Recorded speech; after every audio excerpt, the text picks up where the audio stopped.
Charles E. Clark purchased the original parcel of land that would become known as Forest Lawn Cemetery in 1848 in order to establish a cemetery for the city of Buffalo. Buffalo had used several locations as burial grounds. As the area settled, the habit of burying the dead where they died became impractical. It gave way to burials on family land and in churchyards.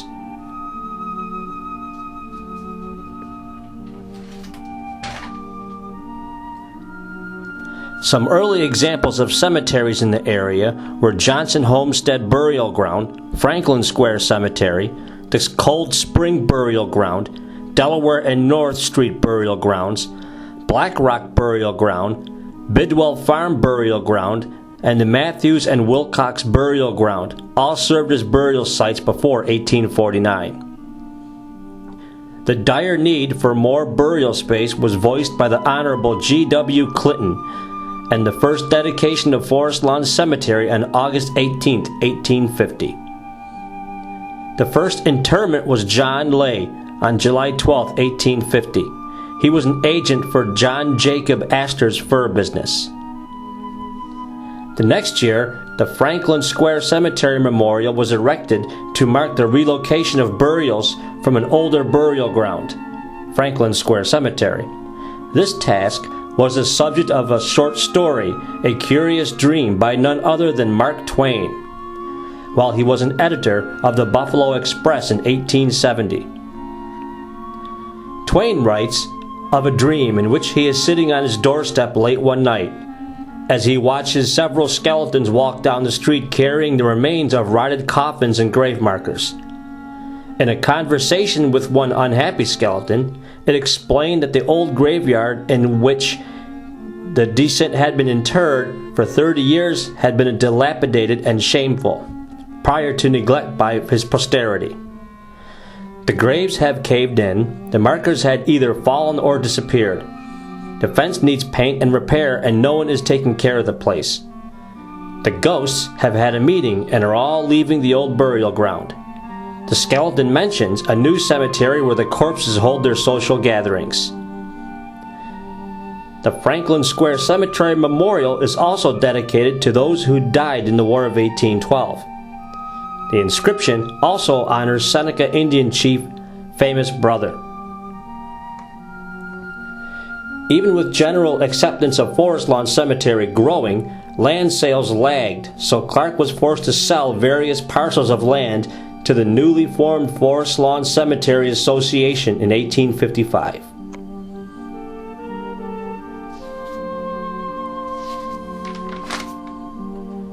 In 1864, the Buffalo City Cemetery was established as a non-profit incorporation trust controlled by lot holders to extend the cemetery's boundaries. In 1865, to accommodate growth, especially from foreign immigration, the Forest Lawn property was transferred to the Buffalo City Cemetery. The land itself that makes up Forest Lawn was submerged under ice 2 miles thick 10,000 years ago. Then the climate warmed and the glaciers receded, leaving an undulated landscape, with several small spring-fed lakes and a creek that dropped 15 feet in a cascade over limestone ledges. The forest returned, teeming with maples, birds, oaks, and beeches. But now the new threat was fire, set by early Americans to make the land more passable. The early settlers used the land as farmland where they could. Ernest Granger bought the land and settled down by the hills, lakes, and creek and worked the tillable land, while today it would become part of Forest Lawn. Reverend James N. Granger and his brother Warren Granger were paid $150 per acre for about 80 acres. A real change in the look of Forest Lawn came in 1930 from horticulturist and landscape architect William H. Gratwick, grandson of the Buffalo timber and landscape magnate.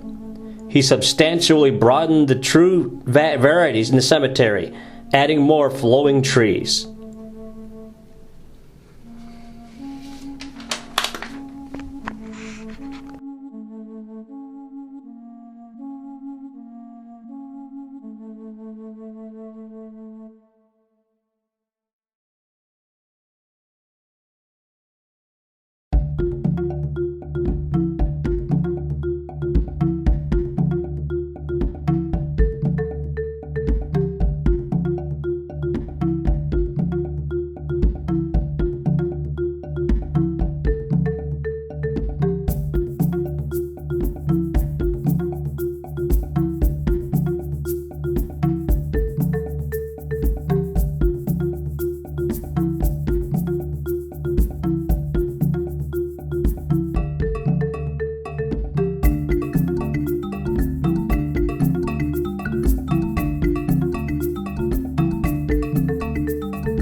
When it came to actually gathering evidence for Forest Lawn Cemetery, it didn't disappoint, and quite frankly I didn't think it would. Now, I got some low-level EVPs. EVP stands for Electronic Voice Phenomena, but the ones that I'm going to talk about and showcase are VVPs. Now, VVP stands for Video Voice Phenomena. Now, the first EVP was from the Rosewood Mausoleum. Now, it's a male voice that says, "Hey there." The next 3 VVPs were taken outside in the cemetery area. The one VVP is a male voice that says, "Get closer." Now, another male voice seems to be critical of my camera skills and tries to get me to pause the camera by saying, "Pause." Now, by far the most intriguing VVP I captured at Forest Lawn Cemetery was what I can only describe as a spectral mountain lion, as it gives an unearthly growl. Take a listen.